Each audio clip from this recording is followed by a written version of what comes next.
¿Qué tal, amigos, seguidores de Prensa América Internacional? Costa Rica y sus afiliados en América toda y también de CONAPE, México, Nicaragua, Colombia, Italia, Chile y en general de los 26 países de América y Europa adscritos a esta importante cadena de televisión de circuito cerrado.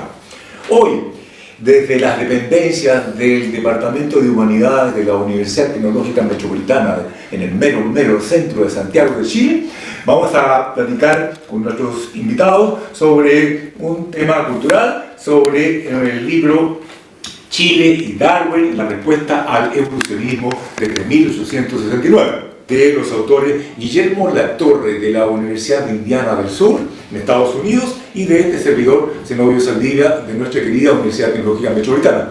Para ello hemos invitado a algunos colegas, ayudantes, amigos, investigadores que han tenido la gentileza de leer y analizar en profundidad el texto. Y les damos, por supuesto, la más cordial bienvenida. Héctor Patricio Leitor, profesor de Historia de la Pontificia Universidad Católica de Chile, aquí en Santiago, investigador, autor de algunos artículos relacionados con la historia de las ideas, como por ejemplo uno sobre el historiador romano Plinio el Viejo, y también trabajos sobre historia de la ciencia, como por ejemplo artículos sobre Copérnico, y uno sobre Malespina, y otros sobre el Observatorio Nacional de Chile, en Colombia también, etc. A pesar de que él es muy joven como investigador en estos temas, ya ha participado en algunas ponencias y congresos tanto en Santiago de Chile como en los países vecinos. Nuestra distinguida señorita Erlea Fuentealba, estudiante avanzada de antropología de la UTEM aquí en Santiago y colaboradora en algunos proyectos en curso con los profesores aquí reunidos y que ha tenido también la gentileza, como señaláramos, de leer y analizar el texto. Es muy conveniente señalar en todo caso que nuestro distinguido colega Guillermo Latorre de los Estados Unidos no pudo estar con nosotros y va a viajar recién en marzo. Yo lo llamé a su casa hace un par de días, pero él insistió en que nosotros siguiéramos con nuestra organización como respeto a los invitados, a los panelistas y también para apoyarnos a la distancia en este trabajo. Él, como les señalaba, es de la Universidad de Indiana del Sur. Bien, entremos en el diálogo, mis queridos amigos. Patricio, ¿qué le pareció el texto desde la vinculación del conocimiento científico aportado por Darwin con los exponentes de la clase política chilena, decimonónica, y de qué manera el Estado de Chile facilitó o no los aportes y algunos documentos a este viajero y explorador? Gracias, Zenobio. Para responder la consulta que realizó el profesor al respecto, hay que aclarar de que la expedición del Beagle, proveniente de Inglaterra, pasó por Chile en 1835, fecha en que estaba en el poder los gobiernos conservadores, principalmente el presidente José Joaquín Prieto, quien da todas las facilidades para que esta expedición pueda desarrollar sus tareas tanto hidrográficas, cartográficas, como de botánica y geología que estaban en manos de Darwin, quien era naturalista de la expedición. Hay que entender de que el gobierno dio todas las facilidades en términos de cartas, documentación y permisos. Esa es la primera parte, por lo menos, que me quiero referir a cómo fue recibido por el poder político. Primeramente, las observaciones hechas por Darwin, por ejemplo, en el terremoto de 1835, acaecido en la ciudad de Concepción, fueron recogidas por Andrés Bello, quien es un polígrafo y es el principal hombre ideólogo del régimen conservador, por así decirlo, quien tomó las noticias y las observaciones de Darwin y posteriormente las puso en el diario El Araucano, el cual era el periódico oficial del régimen y del gobierno. Por tanto, hay ya un primer acercamiento con respecto a Darwin desde sus inicios, antes de que, como se señala en el libro, Darwin fuera Darwin, es decir, antes de que fuera un naturalista y un científico distinguido y connotado y conocido a nivel internacional. Por otra parte, hay que también tener en cuenta de que antes que Darwin publicara su obra máxima sobre el origen de las especies, ya su obra geológica era conocida en Chile, tanto a nivel de política como de la incipiente comunidad científica. En este sentido, por ejemplo, podemos destacar de que figuras como Ignacio Domeyko, como Paulino del Barrio, como por ejemplo Amado Pisis, ya conocían, por ejemplo, las observaciones de tipo geológica, conocían los trabajos que hizo con respecto al levantamiento de las tierras. Por tanto, Darwin, antes de la llegada de la idea evolucionista, ya era conocido dentro por lo menos de la clase política chilena y dentro de la élite intelectual del país. Con respecto a lo que se señala en el libro, las ideas darwinistas, sobre todo evolucionistas y transformistas, como también se señala, fueron recogidas por parte de la élite política y asimiladas, pero principalmente por el ala liberal. En este sentido, por ejemplo, en el libro se trata de que personajes intelectuales y personajes políticos, como en la talla de Diego Barros Arana, Valentín Letelier o incluso José Victorino Astarga, fueron partidarios de tanto de las ideas evolucionistas como también fueron defensores también del transformismo y sobre todo lo utilizaron como una especie de crítica y ataque hacia la Iglesia. En este sentido hay que recordar de que Diego Barros Arana era miembro del Partido Liberal, ocupó cargos políticos, también ocupó cargos educacionales como rector del Instituto Nacional. Valentín Letelier fue diputado de la República, fue senador, también fue un político, fue ministro, también ligado ideológicamente a la liberal, mientras que Valentín Letelier es un radical, es decir, una persona, un partido que siguiendo un poco las ideas de Timothy Scalis estaría a la izquierda del espectro político y quien también tuvo ciertos conflictos con la Iglesia con respecto al rol que ésta debía cumplir en la sociedad civil.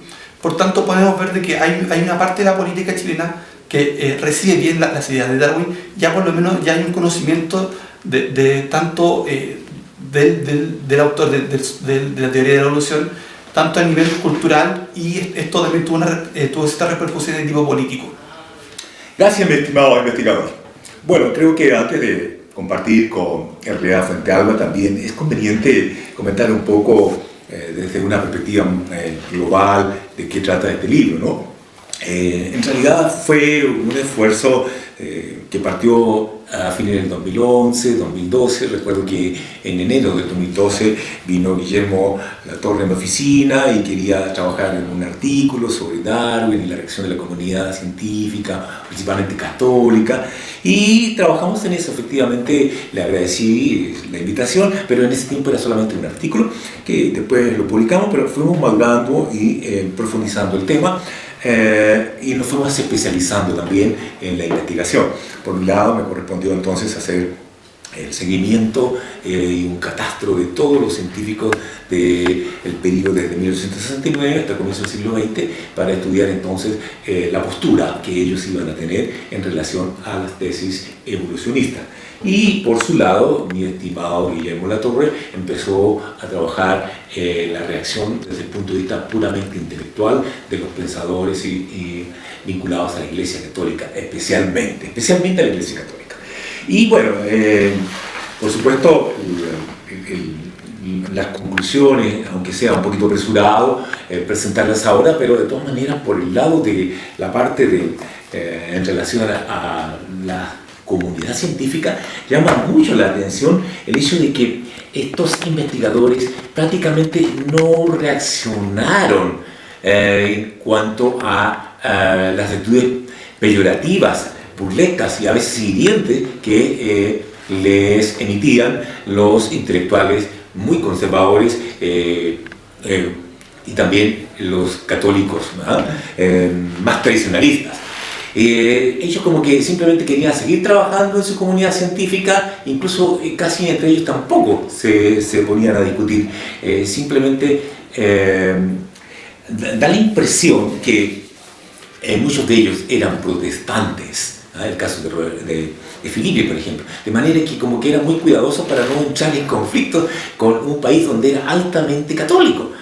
Eso por una parte tenían cuidado, y por otro para cautelar la permanencia en las instituciones científicas que tenían todo el apoyo gubernativo. Entonces no querían hacer olas para ningún lado. Me da la impresión de que esa es la situación, pero en general, por supuesto, se aprecian algunos matices. Hay unos que hemos llamado nosotros los seguidores dentro de la comunidad científica, y también otros que, como en el caso de Filippi, sí tiene la valentía de decir que está en contra, y también hay otros muy cautelosos, ¿no? Como el caso del hidrógrafo Roberto Maldonado y otros en que realmente se cuidan de tomar abiertamente una postura a favor o en contra. A finales del siglo XIX ya la mayoría de los científicos, sobre todo cuando se crea el Instituto Pedagógico en 1889, ahí es un verdadero semillero de científicos que continúan las tesis evolucionistas, ¿no? Bueno, muchos de ellos son alemanes, es lo que estábamos mencionando. Sin embargo, los que sí reaccionan fuertemente es lo que ya estaba señalando Patricio, o sea, los polígrafos, los hombres que se mueven entonces entre las humanidades, las ciencias sociales, la política, y que escriben con facilidad de temas tanto culturales, ideológicos y científicos, ¿no? Ellos sí que tenían, como por así decirlo, la valentía, la fuerza para reaccionar ante los planteamientos de los más conservadores, de los católicos más tradicionalistas. Es el caso de Diego Rosanana, Valentín Letelier, que tú dijiste, José Victorino Lastarria, gente que tiene una gran soltura en temas de comunicación y en temas de estudio. Entonces no tenía, además se sienten cómodos y tranquilos, así que ellos son los que más reaccionan con firmeza. Por supuesto, más adelante podemos ir viendo otras ideas del texto, pero ahora compartamos entonces con nuestra distinguida señorita Erlea Fuentealba. Mi estimada Erlea Fuentealba, ¿qué impresión le causó la lectura de este texto Chile y Darwin? ¿Y qué le llamó la atención en particular de la visión de Darwin sobre Chile o sobre algunas regiones en particular durante su viaje y sus exploraciones? Bueno, sobre la influencia que tuvo Chiloé en específico, la investigación de Darwin, lo que más me llamó la atención es sobre cómo se relacionaba la naturaleza, o sea, cómo la naturaleza geológica natural que había en el país influyó en la perspectiva científica que tenía Darwin. O sea, que lo motivó a querer investigar más como para justificar a qué se debía este entorno natural. Bueno, además de eso también está la parte de las especies nuevas que encontró, sobre todo en Chiloé y que no había visto en ninguna otra parte, aparte de las Islas Galápagos. Y eso fue trascendental para su obra del origen de las especies.